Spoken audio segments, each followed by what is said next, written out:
Good evening to you all. I recognize the presence of two of my teachers here, Professor K.C. Bellepa and Professor Shivanna. It's really an honor. It's a privilege to engage in a conversation with Sri Ashvini Ranjan, the author of the coffee table book In True Colors, a book of black and white photographs and his favorite memories, which was launched this morning. Time is very short considering the richness of the book, which attracts so many observations, if not questions. We both of us have to keep time constraints in mind so that we can cover the contents of the book as much as possible. First thing first, you thought of photography as a 12-year-old boy. When your cousin Murthy gifted you a Kodak Brownie 127 box camera, you had the instrument you loved most. But why have you called it a white elephant?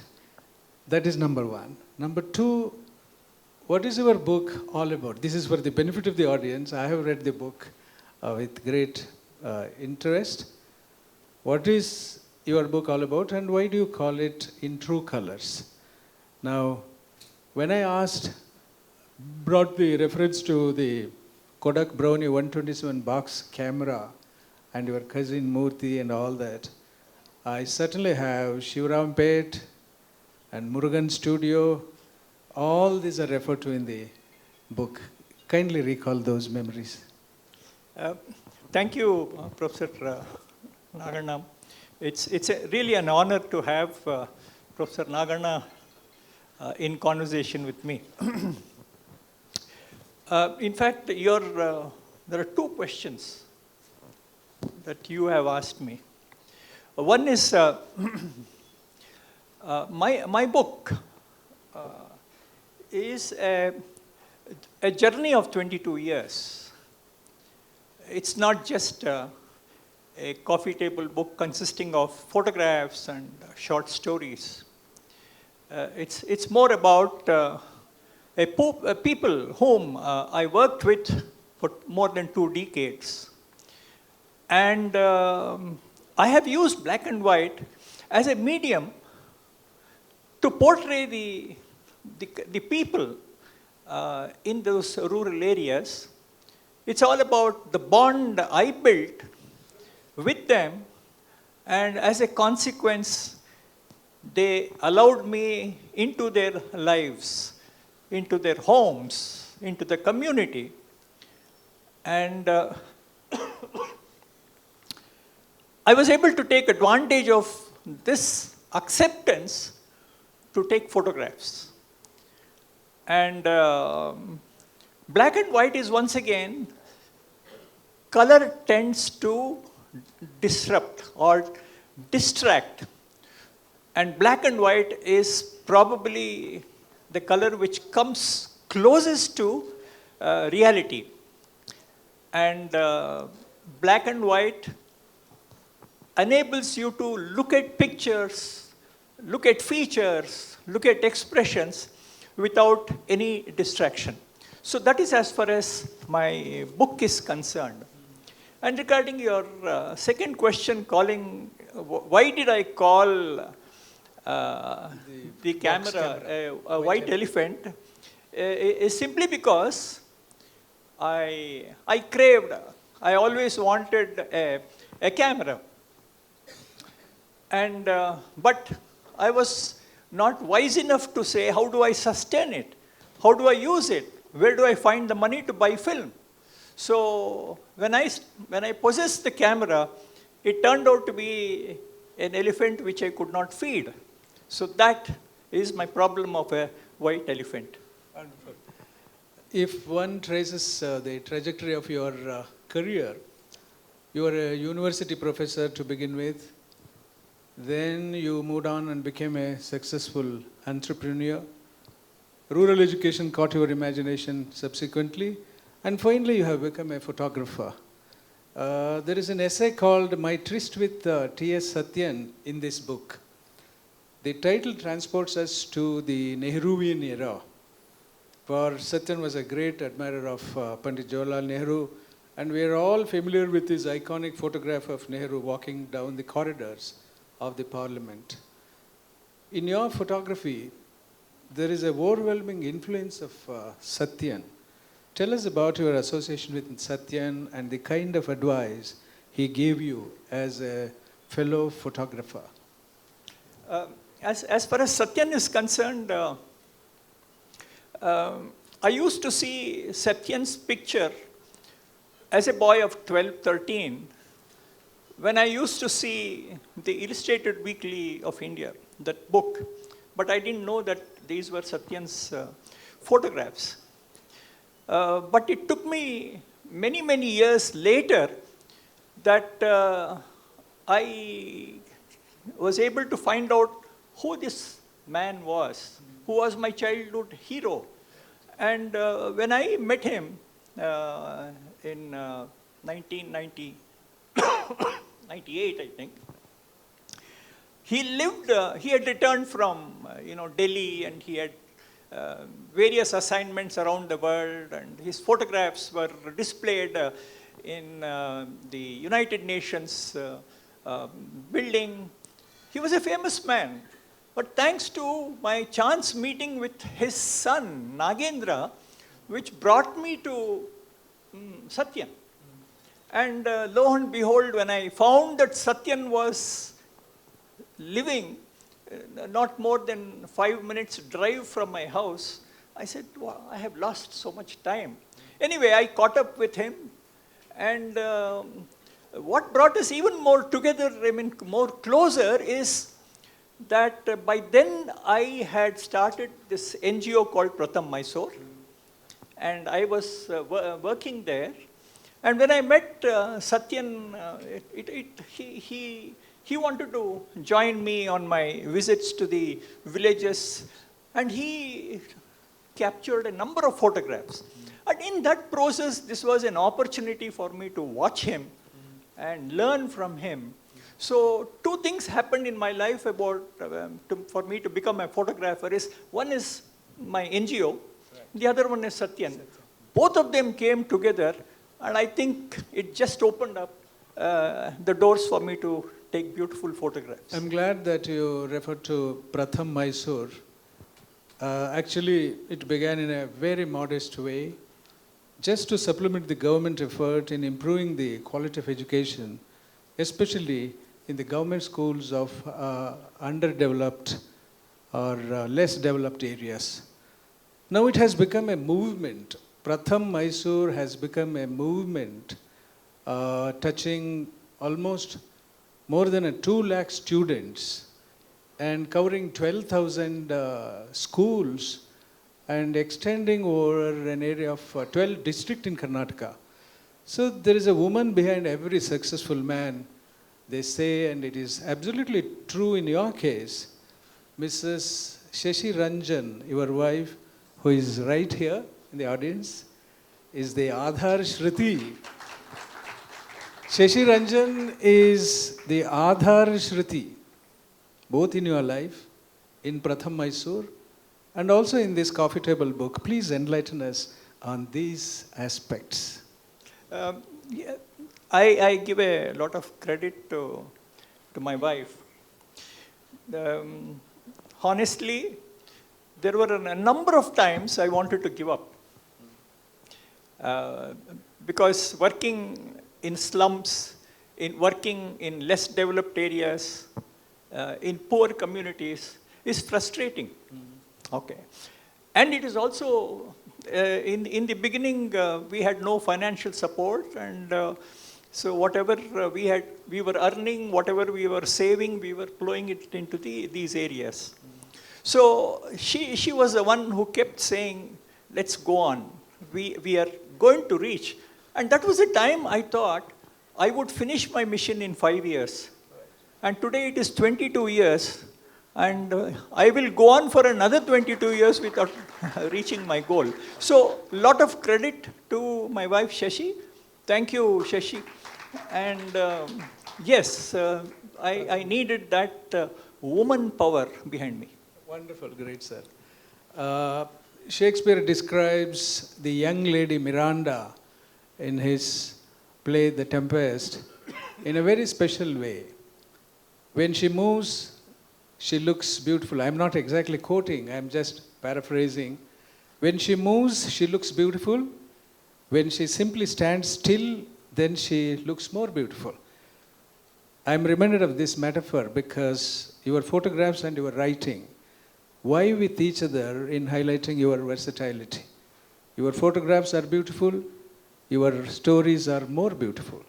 I'm thinking of such a write-up as Purani Podu, Reshma, the Mysuru Palace, and so on. The photographer in you overwhelmed by the writer, or is it the other way around? I must put photographs first. Chicken or the egg. Right. So it is the children mainly. We deal with children because we deal in schools, and I think I can't find words to describe the beautiful children there, that innocence and the smiles, and so that led me gradually to also to develop stories. There are so many situations which can lead you to write a story. Now, for example, let's talk about Reshma. Reshma. I wanted to ask you that. Reshma. Yes, Reshma is a who became a mother before her time. She lost her mother, and she had siblings, and she had to take care of them. But she also she was seeking for a window to the world outside.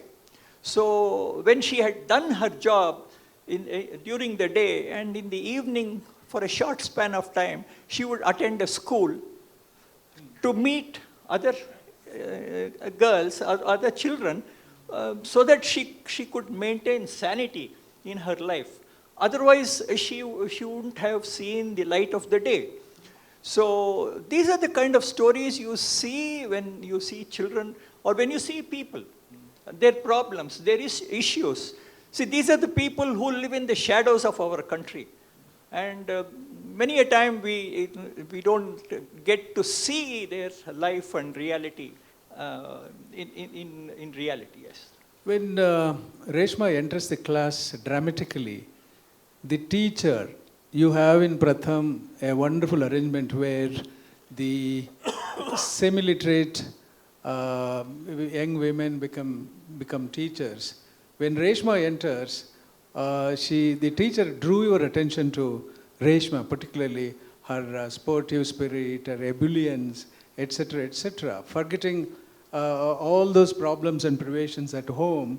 Reshma is a wonderful classmate to all the 20 students that were present. Yes. How did it happen? Yeah, see, the teachers, we call Balawadis.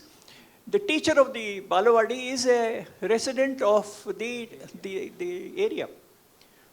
They become teachers as a vocation. From an unemployed young woman, she becomes a teacher. And she becomes a teacher, and her marriageability also improves.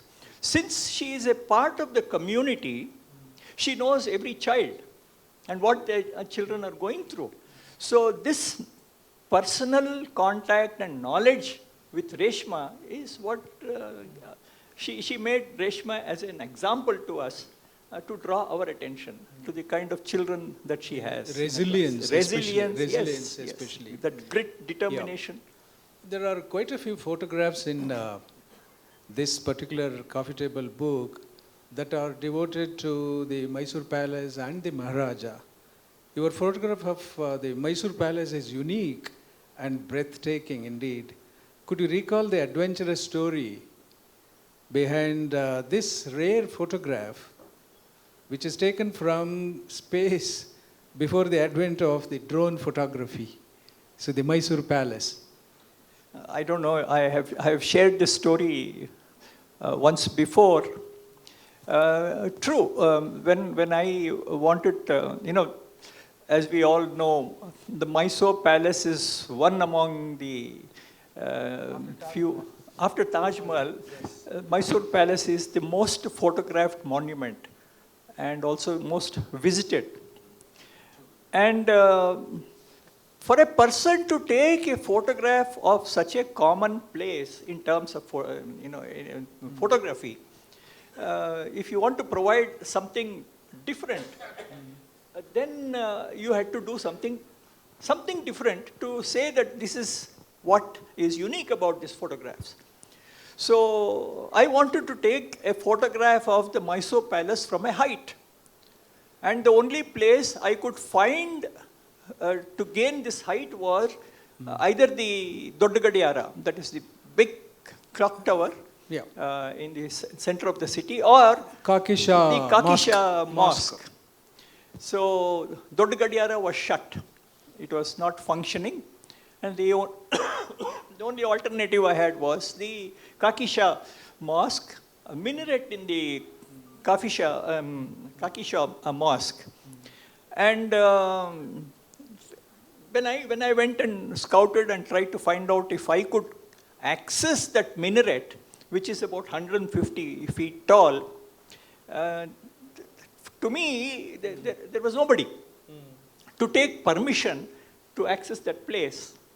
So my colleague Babu and I, when we went there, since we did not find anybody, we said, all right, we'll come in the evening, because we went during the day, and the picture which I wanted to take was to be in the dusk during the evening. So when I went, there was nobody again. So I said, I'll see if I can, because I don't know how it looks inside. So it was dark. The minarets don't have windows. Right. So I said, I'll climb. The first flight I found was steps. I went up.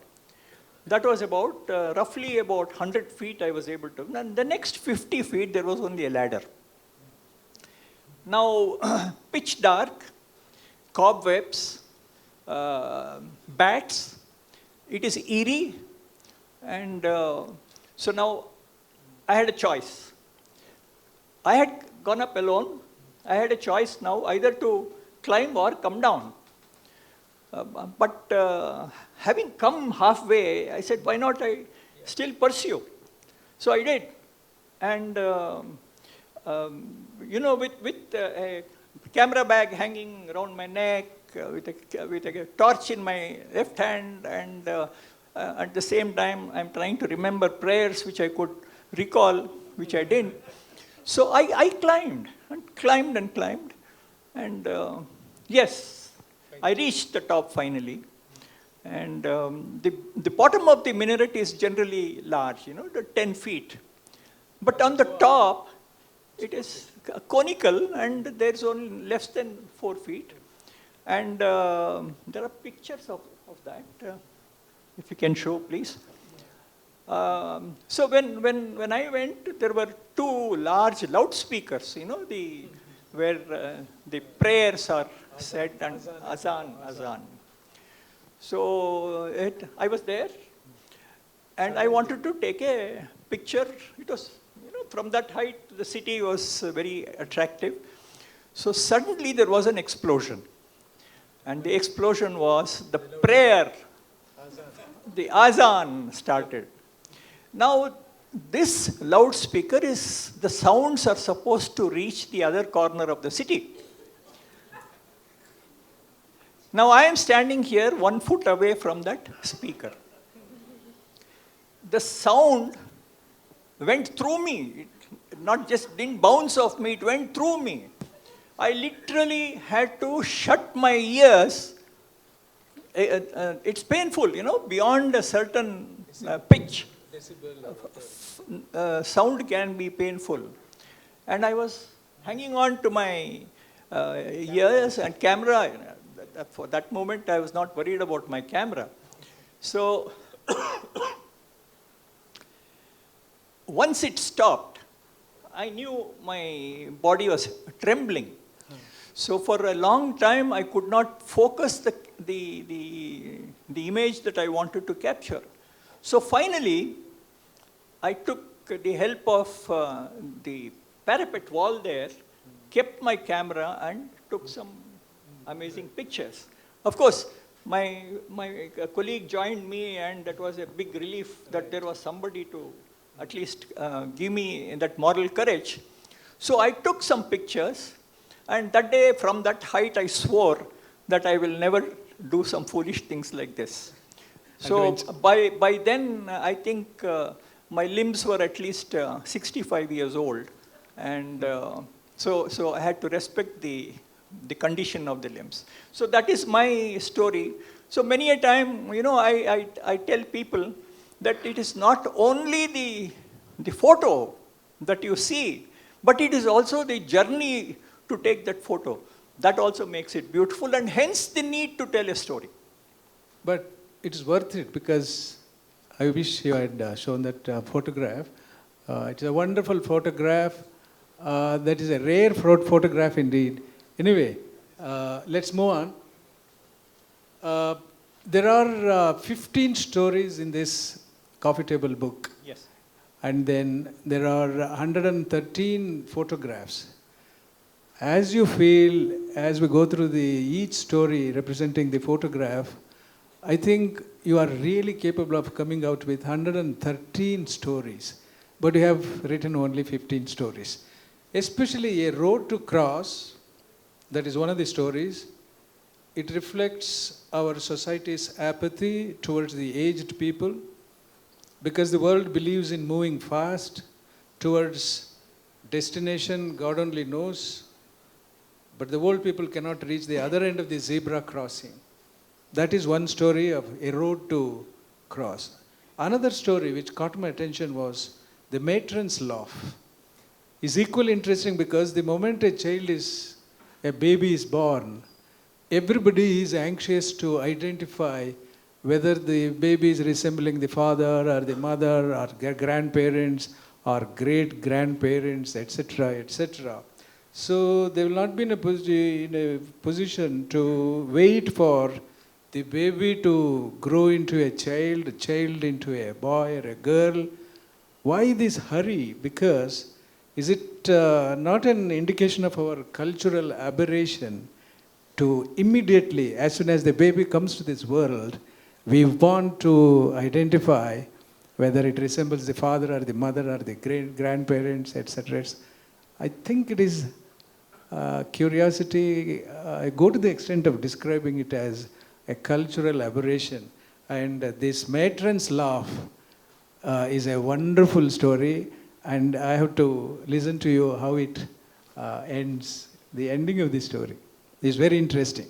Yeah, no, I can't moralize or philosophize on this, because I was also one among the people who saw my son, both the sons, and we thought they looked like me, and the mother felt she looked like you. And this is a story which is true of all parents and grandparents, more so grandparents. So the matron who sits there is a witness to this drama of life every day with every child. So finally, in this story, so when there are these sets of both parents and grandparents debating, the mother side and the father side, saying that, oh, it looks after me, my father, my mother, and all that. So finally, the matron walks in and says, that is not your child. That is the ending. So, and that is the only entertainment for her. So she goes back and sits down for the next drama. Right. We have 10 minutes at our disposal. The House with the Red Gate is another story in this lovely book. Is the description of your own house, door number 31, Jayalakshmipuram, 6th Main, 3rd block. Though the address is plain and simple, you had to paint your gate red because people found it extremely difficult to locate the house. Your sarcasm on the authorities' inability to number the houses and streets logically, inability to number houses logically is quite clear. What is the story behind the house with the red gate? Because let me assure you, or assure the audience, that once the visitor enters the house, they will be in the abode of serenity, calmness, enveloped by elegance. They will forget their fatigue and think that it is worth their effort. That is the red gate house. Why did you have to paint the gate red? Sir, you said once you enter the house, Yes. that you feel calm and absolutely, serenity. absolutely. Okay. Unless I give them, at least I don't compensate them with that. They have taken all the trouble to find my house. Right. Then I am at fault. Right. Now the red gate, my door number is 31. So a little, any common sense will say Either side. either side it will be 29. 9 and 31. 32. Or 32. 32. Now what if on the right side it is 19 and on the left side it is 21. Okay. And it took me quite some time to find out who this genius was. And then later I discovered that the numbering has been done Diagonal. horizontally. And the house where I live is a road which is vertical. All right. Now, this is not an exaggeration. Even to this day, if somebody asks me for a door number on my street, I plead my ignorance and tell them, sorry, I don't know. And the person will wonder what kind of a person is this who doesn't know the door numbers of his own street. To this day, ever since e-commerce has become common, where Swiggy's and Zomato's are delivering, I find myself standing on the street very often, waving my hands, trying to draw the attention of the service provider, and trying to solve the problem. Now the woman of the house has placed an order on the Amazon, and she thinks it will be delivered. And my phone number, I get the call saying that, sir, where is your house? Now I have to find ingenious methods of saying, take a right turn there and left turn there, but I don't know where he is standing for him to take all these turns. So to this day, I have not been able to solve the problem. And I thought by painting my gate red, I'll at least be able to say, please find a house with a red gate. And many a time people have ended up going to the post office. Hilarious. I am reserving the story connected with the Rajendra Vilas Palace to the end deliberately because it injects cheer and humor in spite of the unintended turn of events. The year was 1981. The Lions Club of Mysuru West wanted to build a school. The think tank of the club, led by R. Vasu, came out with a brilliant idea, that is to arrange a cricket match involving national players to raise the funds. Dilip Vengsarkar, Sandeep Patil, J.R. Vishwanath, Brijesh Patel, Bishan Singh Bedi, Roger Binney and others agreed to come to Mysore and play. They all came and played the match, and eventually this fundraising venture became a hilarious story. What actually happened? Yes, this was a new club, and we had grandiose plans of starting a school. And one of our illustrious friends said, why don't we have a cricket match, a fundraising event? So it sounded very good, and I personally wanted to meet national cricket players, and I also voted for the plan. So I'm trying to cut short the story. We arranged contacts, and we organized various facilities. And to me, my the person who helped me most is my one-time student and late Sri Srikantadatta Narsimharaju Vadayar. So he was also a cricket player and he also liked the idea and he said, look, I will give you the Palace Hotel on top of the hill. You can use that, but you pay for the stay and food and beers, of course. I had to pay for it, but accommodation, he said, I'll let you, it is free for you. So we organized the cricket match. We sold tickets and we had to give some shelter to the spectators. So you see in this picture, this is the gallery. Now if you, I don't know if they can show the next picture. No. Here it is. This is the gallery of IPL matches that happened today. You see the contrast. So yes, we sold all the tickets and I can't say that we sold about if I sold 100 tickets, I gave 100 tickets free to the shall we say the bureaucracy, the officers, the policemen. There are so many other people who wanted tickets.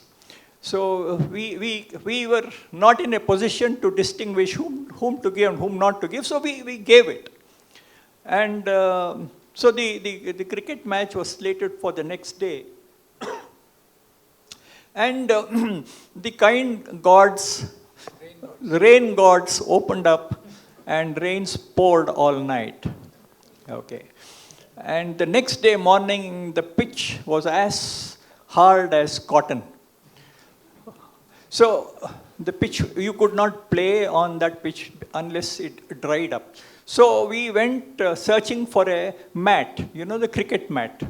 So what was sold for about 800 or 1000 rupees, we had to pay 3,500 rupees. And there was no choice. So we put the mat and the match took place. And there were 15,000 people in the galleries waiting for us to have the match go on. And we had no choice, but we said, I must give our players the due. They were also understanding and they said, we will play, not to worry. So the match took place. To this day, I don't know who won the match, whether it was the locals or the national players, but the match happened. And we were happy that we were done with it. So we were hoping that the players will leave in the evening or the next morning. And I found at least 50% wanting to stay in the Rajendra Vilas for a few more days. Because of the Mysuru weather and all that. And the hospitality of our prince. So they stayed on and on and on. Beer flowed like river. And beer flowed like a river. And I don't know about the other brands. So we had our accounts people sitting overtime and trying to see what is left. Right. What was the collection, sir? So we 3 had lakhs something? 3.5 lakhs. 3.5 lakhs was the collection. And yes. Finally, you were left with... I have to say the... Please. So finally, when everybody added up and emptied their pockets and what was due, we ended up with 18,000 rupees. From 3.5 lakhs, we aimed to build a building. And we were dreaming of collecting at least 10 lakhs. And now there we are with 18,000 rupees. So it was depressing, you know, all that effort. If all the members of the club had each one chipped in 500 rupees, we would have collected 20,000 rupees. So here we are, after all that gymnastics, circus and whatever you call it, we were left with 18,000 rupees. Then I had a friend by name Mr. M.B. Prakash, who was the division commissioner at that time. CITB chairman he was. He was also the chairman. So we used to play shuttle badminton every morning. Then he knew I was conducting this match, he had also participated. He had also come for one of the evening dinners. Then he asked me, what happened? Then I told him, we are left with 18,000 rupees and we were dreaming of buying 2 acres of land, prime land. So then he said, I will help you. I said, when somebody says, I will help you, I was all ears. So he said, if you have 18,000 rupees, I will allow you to pay the first installment of 18,000 rupees. And after that, you can pay in whatever installments. And I paid the first installment. My term was over. And I was delighted that I had finished my term as a president. So what the others went on paying. But all said and done, today, I have a school, or rather we have a school with at least 1,000 students studying. Wonderful. And that was it. So at times, mad plans also yield good results. Absolutely. So we can go on in this fashion because there are 113 photographs and you can come out with different stories on them. I hope you are going to write an entire book on those photographs. Thanks, at least you have provided 15 short stories regarding the photographs. I request the members of the audience to buy this book and go through the book. That would have a wonderful experience, give you the wonderful experience. Now, the lady is reminding me of the time. I wind up. I thank Ashvini Ranjan for agreeing for this conversation. I thank the members of the audience for their patient listening. Finally, last but not the least, the sale proceeds of my book goes to my NGO. Do be generous and invest in a book which is worth looking at. Thank you very much. Thank you very much for a wonderful interaction, Professor Naganna and Ashvini. I missed seeing Ashvini's first exhibition for some strange reason. I don't know how I missed it. But, 3. Then I missed the first 2. I don't know whether I was in Mysuru. But the recent one at Vadayar School of Architecture, I had the good fortune of seeing the exhibition. And amazing collection of photographs. A photographer is truly, is a very difficult job. Because you have to catch that fleeting moment. Next moment, everything is gone. You get it or you don't get it. And that's where Ashvini's genius lies. Every picture of his is wonderful. And in fact, I will not be exaggerating if I say that in Ashvini Ranjan, we have T.S. Satyan's true successor. And I love the title of his book, In True Colors. There is something I must recount here. My teacher, very dear teacher, late Professor Polanki Ramurthy, once we are talking about this black and white business, because the usual conventional notion is that black and white is more realistic and very natural, and that's why Ray makes films in black and white. The Bollywood guys make it in color. And then, Professor Ramurthy said, Belly, you are wrong. He said, black and white, not at all lifelike. You know what he said?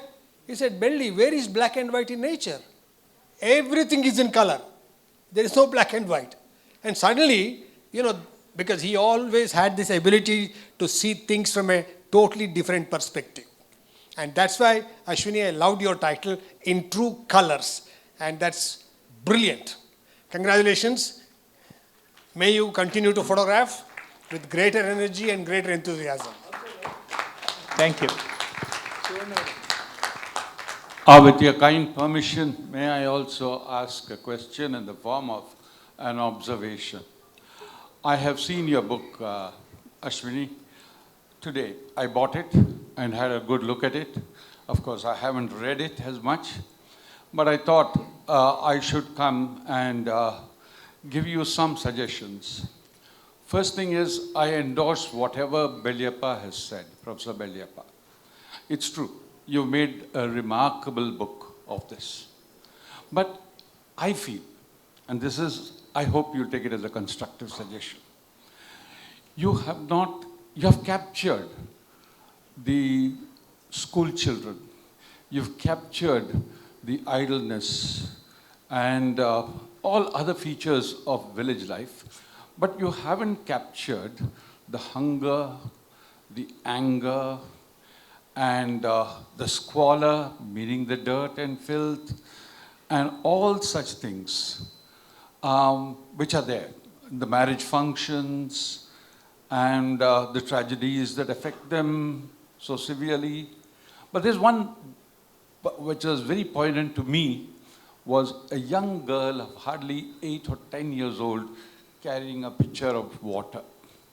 And you have also stated there that they are shouldered with such responsibilities so early in life, they lose their childhood. Now, you've done a remarkable thing with the first book, this book. And I saw your exhibition also. I wish you concentrate on the other aspects of village life, which are also true. There is so much of sadness in village life. You should capture it. Otherwise, it'll look like a refined view of the village and not the true view of the village. Your comments, please. Professor Shivana, picture abhi baki hai. Yes, there are so many other aspects to rural life that one can produce not just one book, you can produce half a dozen books. It's very poignant, it's very, in fact, we are ignorant about what is happening in the village, in the villages. The daily life existence is a struggle. So many things can be said and captured. Probably I have put 113 pictures in this. It's already so heavy with those pictures. Now if I have to add one more book or many more of these subjects, it becomes unwieldy. But interesting. Thank you. Thank you, Professor Naganna. And Yes. From Satyan's days and so on, I want your perspective on this. This is like having a dessert after a good meal. Thank you for asking me this question. Satyan was a Brahmin. In that sense, he kept away from, as much as possible, he kept away from digital cameras. And so he was stuck to the film. Now, in my case, I had entered into that digital era, and I found that there was a big disadvantage. If you want to take candid pictures, you have to make sure that you are not visible. Now, the Satyan style of taking pictures was he took out his equipment, focused, adjusted his lens and so on and so forth, and he lost pictures, and I've seen it happen.